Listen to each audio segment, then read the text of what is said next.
Alright. So pertama sekali kita nak bercakap sikit persoalan yang melanda negara kita sekarang ni, iaitu persoalan berkenaan dengan hari ni kita bercakap bagaimana ada orang tak ada vaksin boleh masuk ke dalam sempadan negara. Ni kita nak persoalkan sikit KJ ni, KJ dan juga menteri-menteri beliau, terutama apabila bercakap mengenai perkara umrah hari tu. Jadi kita nak persoalkan bagaimana orang yang tak ada vaksin boleh keluar masuk dalam sempadan negara. Ini kita bertanya.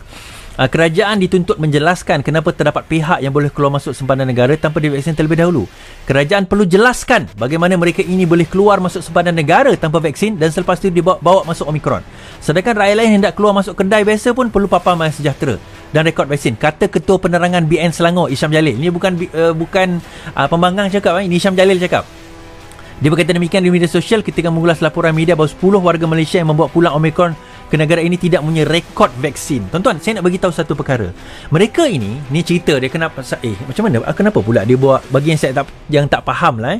Mereka ini pergi umrah, okey, dia pergi umrah. So daripada jumlah itu 14% atau 10 orang yang positif membawa 10 orang yang positif tidak ada rekod vaksin. Maksudnya mereka tak pernah divaksin. Timbul beberapa perkara. Pertama, bagaimana mereka keluar negara untuk nak mengerjakan umrah sedangkan mereka tidak ada rekod vaksin? Ini soalan saya yang pertama. Kerana kalau siapa yang pergi keluar negara lah yang tahu, ataupun masa saya nak pergi ke Sarawak ataupun daripada Sarawak pergi ke Semenanjung, kita kena melalui proses yang sangat ketat. Kawan saya baru pergi ke London hari tu, dia nak melalui proses di KLIA tu sangat ketat. Nak mengatakan bahawa nak melalui proses, kena tengok ada vaksin, nak kena tengok dia punya MySejahtera dan sebagainya. Now, daripada jumlah ini kita dapati ada di antara mereka yang tak divaksin. Bermaksud apa, tuan-tuan? Bermaksud terdapat penipuan, terdapat helah. Ni saya nak tanya orang-orang yang nak pergi umrah ni, yang nak pergi umrah ni, korang nak buat ibadah. Takkan nak buat ibadah sampai korang sanggup nak menipu? Tu soalan saya.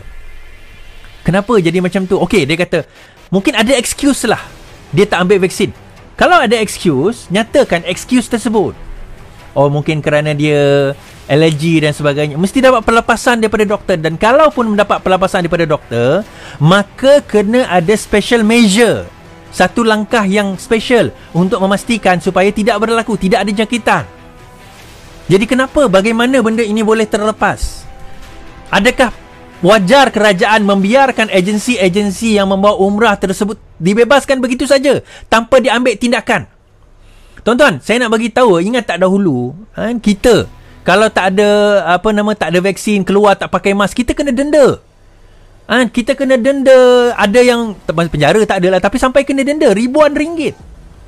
Tapi kenapa sewenang-wenangnya mereka keluar membawa virus tu masuk? Tadi saya dengar PKPD dah berlaku di satu kawasan, saya rasa di Pahang kot, di Felda. Ada satu Felda sudah PKPD. Dan Perdana Menteri membayangkan bahawa akan terdapat PKP lagi sekiranya Omicron ini tidak dapat dikawal pada 2022. Soalan saya pada tuan-tuan dan perempuan, nak lagi ke PKP? Tuan-tuan perempuan nak lagi ke PKP? Saya tak kisahlah alasan politik dia itu supaya orang Cina tak keluar mengundi, therefore dia boleh menang 23. That's beside the story.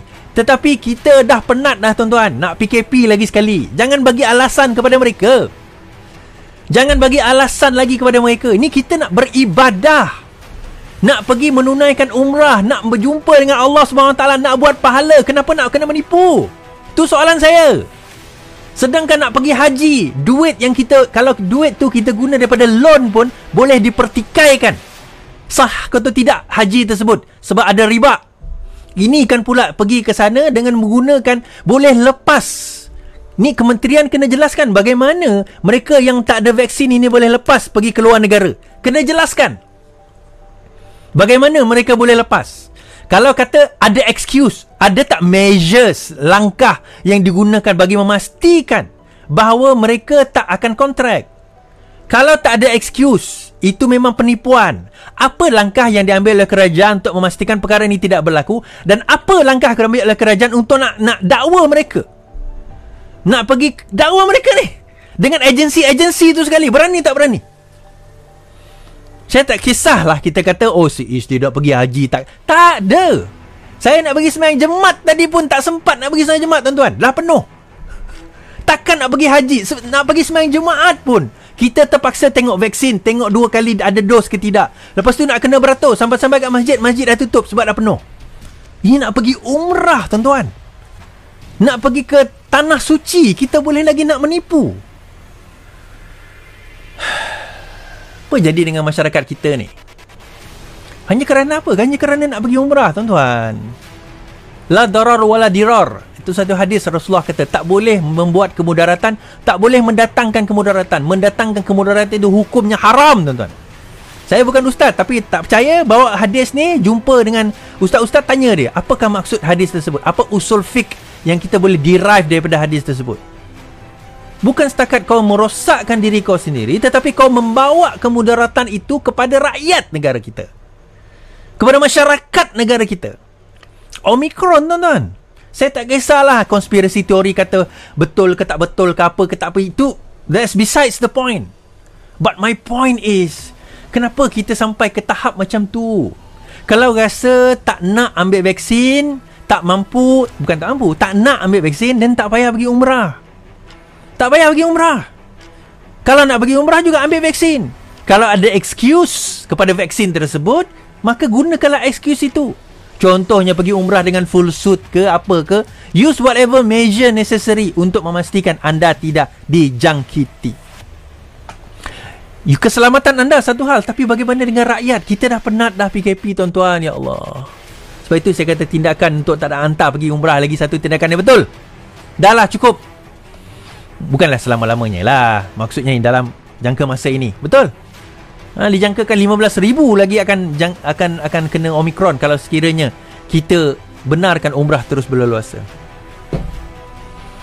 Kita membawa juga ini, kalau sekiranya, kenapa tuan-tuan, kenapa ini berlaku? Sebab peringkat atasan pun macam tu, tuan-tuan. Orang atasan pun macam tu. Kenapa saya kata orang atasan? Sementara itu, saya baru saja menerima lagi keputusan whole genomic sequence daripada IMR sebelum sidang media ini bermula. Ini tambahan daripada tadi, Ini just received daripada IMR. Tadi IMR telah mengesahkan 72 lagi kes positif COVID-19 dengan varian Omicron, dan 59 daripadanya adalah pengembara yang kembali daripada Arab Saudi. KKM juga ingin memaklumkan bahawa hasil ujian PCR genotyping assay yang dijalankan oleh IMR ke atas 1,774 kes positif di kalangan pengembara yang tiba di Malaysia bagi tempoh 1 hingga 31 Disember mendapati 1,220, iaitu 69% sampel menunjukkan berkemungkinan presumptive variant Omicron.